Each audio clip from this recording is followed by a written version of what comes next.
Hello everyone, I am Ajita Saraswati, Assistant Professor from Chanakya College of Education. आज का class है BEd first year का और subject है CC 6, जो सब्जेक्ट का विषय का नाम है जेंडर, स्कूल एंड सोसाइटी, जिसमें हम लोग आज बच्चों के डिमांड पे आज उनका डिमांड है कि हमें इस प्रश्न पे हमें मैम आप एक क्लास लें। तो आज मैं इस प्रश्न को लेकर आपको बताऊंगी कि छिपा हुआ पाठ्यक्रम जेंडर पूर्वाग्रह को खत्म करने में शिक्षक की भूमिका। ये प्रश्न बहुत ही इम्पोर्टेंट है और बच्चों ने जो प्रश्न पूछा तो मुझे बहुत खुशी होती है कि बच्चों को जानने की इच्छा होती है, क्लास करने की इच्छा होती है। तो मैं इस प्रश्न को पढ़ा रही हूँ आपको। आप लोग ध्यान से पढ़ेंगे इसको। छिपा हुआ पाठ्यक्रम के बारे में हम लोग जानते हैं करिकुलम पाठ्यक्रम है और बिना पाठ्यक्रम का क्लास या कोई भी चीज, वस्तु, सब्जेक्ट को हम कंप्लीट नहीं कर पाते हैं। तो इसमें है जेंडर विशेष में कि छिपा हुआ पाठ्यक्रम क्या है। बच्चों ने पूछा मैम ये प्रश्न जो है आया हुआ है, ये प्रश्न का हमें क्लास करेंगे और बताएंगे। तो छिपा हुआ पाठ्यक्रम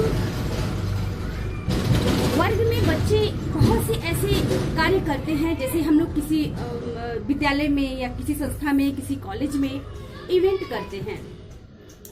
क्या ये इवेंट जो हम लोग करते हैं ये जरूरी है? बिल्कुल जरूरी है और इसमें आप पार्टिसिपेंट भी होते हैं और इसको एक जिम्मेदार स्टूडेंट की तरह हर एक स्टूडेंट निभाता है, जैसे नाटक करना, वाद विवाद या कोई कविता पाठ करना, स्पीच देना इत्यादि। ये सारा कुछ भी एक पाठ्यक्रम है जिसको हम लोग ऐड नहीं करते पाठ्यक्रम में, लेकिन यही छिपी हुई पाठ्यक्रम है। लेकिन क्या ये जो हम इवेंट करते हैं विद्यालयों में या किसी महत्वपूर्ण दिवसों पर, तो क्या उसमें बालिकाएं बढ़ चढ़ कर भाग लेती हैं? तो ये कह रहे हैं कि छिपा हुआ पाठ्यक्रम में जेंडर, स्त्री, क्या जेंडर विशेष में स्त्री इस कार्य को बखूबी करती है या बढ़ चढ़ कर भाग लेती है? तो इसी बात को इसमें हम फोकस करेंगे, इस पे हम चर्चा करेंगे, पढ़ेंगे। किसी देश का युवा ही वहां की दिशा तय करता है और वहां की शक्ति होता है। यदि युवा ही भटक जाए तो देश भी भटक जाएगा। यदि वहां का युवा सकारात्मक न हो, पाठ्यक्रम से संबंधित उसे ज्ञान नहीं हो, उसे क्या करना है और क्यों करना है इसका उसको भली भांति भली प्रकार ज्ञान न हो, तो ये पाठ्यक्रम उसके लिए महत्वपूर्ण नहीं रह जाता। तो इसलिए इन युवाओं की शक्ति को एक शिक्षक ही इसमें जैसे है शिक्षक की भूमिका जेंडर में। तो एक शिक्षक क्या करता है कि उसमें ये देखता है कि जैसे ये उंगली है, तो उंगली नाम देने से इसमें हर तरह की उंगलियां हैं, छोटी, बड़ी, मोटी, पतली। तो एक शिक्षक इन सारी उंगलियों को इकट्ठा करता है तो इससे हाथ बनता है और जब इस हाथ को वो यूज करने के लिए मुट्ठी बांधता है ऐसे, तो इससे एक ताकत का प्रतीत होता है। आप ऐसे खोल रहे हो तो इसका मतलब बहुत है, लेकिन जैसे ही आप इसको मुट्ठी बंद करते हुए ऐसे दिखाते हुए, यानी हम एक हैं, हमारे में बल है, हम सब में बल है। तो इसको एक शिक्षक ही बताता है और एक शिक्षक की भूमिका द्वारा ही ये हमारे समाज, हमारे देश और हमारे राष्ट्र में सामने खुलकर आता है। तो एक शिक्षक जो है इसे मुट्ठी बनाकर देश के हित के लिए प्रयोग करता है, केंद्रित संसाधनों के लिए, सबके हित के लिए विकेंद्रित करता है और विकेंद्रित करना बच्चों को सिखाता है।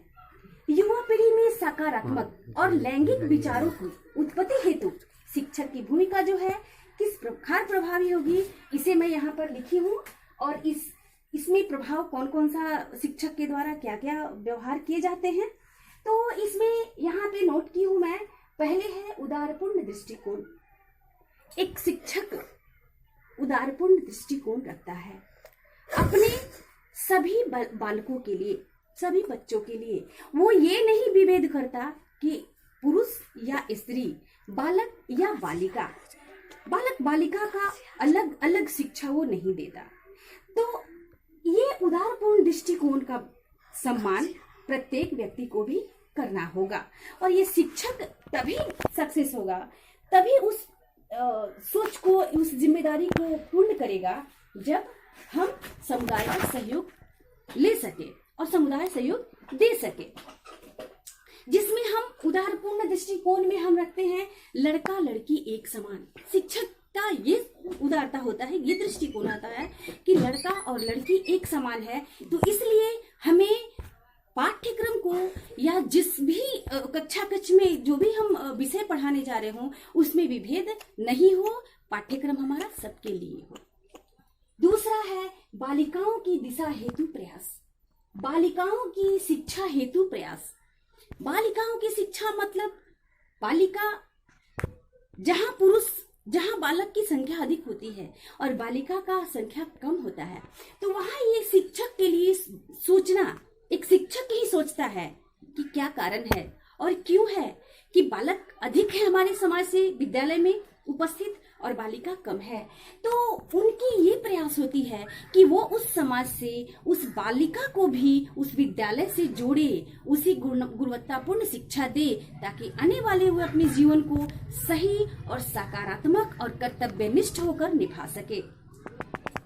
अगला है बालिकाओं की सुरक्षा हेतु प्रतिबद्धता। बालिकाओं की सुरक्षा हेतु एक शिक्षक माँ बाप से बड़ा दायित्व वहां निभाता है। एक शिक्षक इसलिए दायित्व उसमें बड़ा हो जाता है क्योंकि उसे एक क्लास में 40 बच्चों को देखना होता है और वह शिक्षक वह सारे बच्चों में एक समान, एक गुरु का कर्तव्य निर्वहन करता है। और जिस प्रकार से वो इस कर्तव्य का पालन करता है उसमें उसको स्वार्थ नहीं होता। माता पिता उसके कर्तव्य का पालन वही तक करते हैं अपने घर में रखकर, लेकिन एक बालक कई जगहों से, एक शिक्षक कई जगहों से, कई घरों से आए हुए बालक के बीच, कई प्रकार के व्यवहार वाले बालक के बीच उनके सभी बालकों की देखरेख करता है और सकारात्मक शिक्षा से उनके कर्तव्य से अवगत कराता है, ताकि आने वाले जीवन में वो एक सही दिशा की ओर जा सके। अगला है समानता के नियम का पालन। एक शिक्षक समानता के नियम का पालन का महत्व भी बच्चों को बताता है, बालकों को बताता है। और जब वह अगर एक छोटी सी कार्यक्रम में जितनी संख्या में बालिका भाग लेती है उतनी ही संख्या में एक बालक और बालिका समान संख्या में जब भाग लेते हैं, तो उस समय एक शिक्षक जो है वो बहुत ही गर्व से कहता है कि आज हमने जो सही सोच, सही दिशा में शिक्षा देने की ठानी थी, वो आज हम इस पाठ्यक्रम में, इस संस्था में हमने देखा और जोड़ा, और जिससे पाया कि जो हमें उससे हमारी उद्देश्य जो थी वो हमारे उद्देश्य की पूर्ति हो रही है। तो ये है कि समानता के नियम का पालन वही बताता है कि क्यों बालक ही सिर्फ शिक्षा लेने के लिए विद्यालय से जुड़ेगा, आएगा, क्यों नहीं बालिका भी आए। तो इस संदेश को वह नाटक के द्वारा भी या किसी छोटे मोटे नुक्कड़ नाटक कार्यक्रम के द्वारा भी और अपने बातों से भी सबसे सारे समाज के वर्ग के लोगों से संपर्क करके वो वहां पे कहता है कि शिक्षा इनका भी अधिकार है, लड़की और लड़का एक समान है और शिक्षा में किसी एक को शिक्षा का हक, अधिकार हमारे देश में नहीं दिया गया है, ये समानता का अधिकार है। तो ये समानता के नियम का अधिकार का बताना एक शिक्षक के द्वारा ही पूर्ण होता है। अगला है बालिकाओं को जिम्मेदारी प्रदान करना। बालिकाओं को जिम्मेदारी प्रदान करना। बालिका को अक्सर हम देखते हैं कि सिर्फ घर के कार्य संभाल सकती है, इवन स्कूल गई आ सकती है, जा सकती है, ग्रेजुएशन कर ली, पढ़ाई कर ली, चिट्ठी पत्री लिख ली, अपना कार्य करने लायक हो गई, बस उसे अन्य जिम्मेदारियों में उन्हें हम नहीं देते। उन्हें जिम्मेदारियों का निर्वहन करने का मौका नहीं देते। उन्हें हमारे अंदर ये बात होती है कि क्या पता वो कर न सके या करेगी भी नहीं, क्योंकि अक्सर ये पुरुष प्रधान समाज में पुरुष ही हर जिम्मेदारियों को निर्वहन करते आए हैं। महिला को सिर्फ खाना पकाना, साज सज्जा और घर में रहना, इससे आगे उसकी कोई दायित्व या उत्तराधिकार नहीं है। तो एक शिक्षक ही अपने वर्ग कक्ष में 40 बालकों के बीच जिन बच्चों को वो पढ़ा रहा है, उस बीच एक लड़की को भी उस वर्ग कक्ष का मॉनिटर बनाता है, जिसमें एक लड़की को ये दायित्व देता है कि आप भी इस वर्ग कक्ष को कंबाइंड कर सकते हो, शांत कर सकते हो, मेरे आने तक इस वर्ग कक्ष में किसी तरह से शोर नहीं हो, या छोटे छोटे कार्य को देता है, या किसी इवेंट में आपको कौन कौन सा कार्य करना है, लड़कियों को भी वो इस कार्य में सहभागिता देता है, जिससे उसे ये पता चलता है कि हमारे अंदर जो जिम्मेदारी निभाने की क्षमता है उसका विकास होता है। तो यह एक शिक्षक के द्वारा ही संपूर्ण होता है। तो शिक्षक जो है यह छिपी हुई पाठ्यक्रम में जेंडर विशेष को सबके सामने स्पष्ट रखता है, जिससे समाज में ये संदेश जाता है, और तब जा करके उस घर के पेरेंट्स, उस बच्चे के, उस बालिका के पेरेंट्स गर्वान्वित होते हैं कि आज हमारी बेटी ने सारे स्कूल में इस दायित्व को बहुत ही अच्छा से निभाया। तो अगला है बालिकाओं को प्रोत्साहित करना। बालिका को जब एक छोटा सा कार्य देते हैं और वो बहुत ही अच्छे से निभाती है, क्या कोई महिला बहुत ही अच्छा से निभाती है, या कोई बालिका बहुत अच्छा नंबरों से पास होती है, या किसी कार्य में भी, तो उसको जरूर प्रोत्साहित करे। और ये कार्य एक शिक्षक ही करता है। छोटी सी भी अगर उसके लिए एक अच्छी सी सकारात्मक उसकी सोच उसको मिलती है, तो वो शिक्षक बहुत ही गर्वान्वित होकर उसको शाबाशी देता है, प्रोत्साहित करता है, कभी कभी उसे पुरस्कृत भी करता है। तो ये हमारे समाज, हमारे राष्ट्र का दायित्व भी है कि एक शिक्षक जो कह रहा है, जो संदेश दे रहा है, उसे संपूर्ण सभी लोगों के द्वारा जिम्मेदारियों का संपूर्ण निर्वहन हो, ताकि एक शिक्षक अपने दायित्व को भलीभांति कंप्लीट कर सके। अगला है बालिकाओं तथा बालकों के साथ सामूहिक कार्य कराना। बालक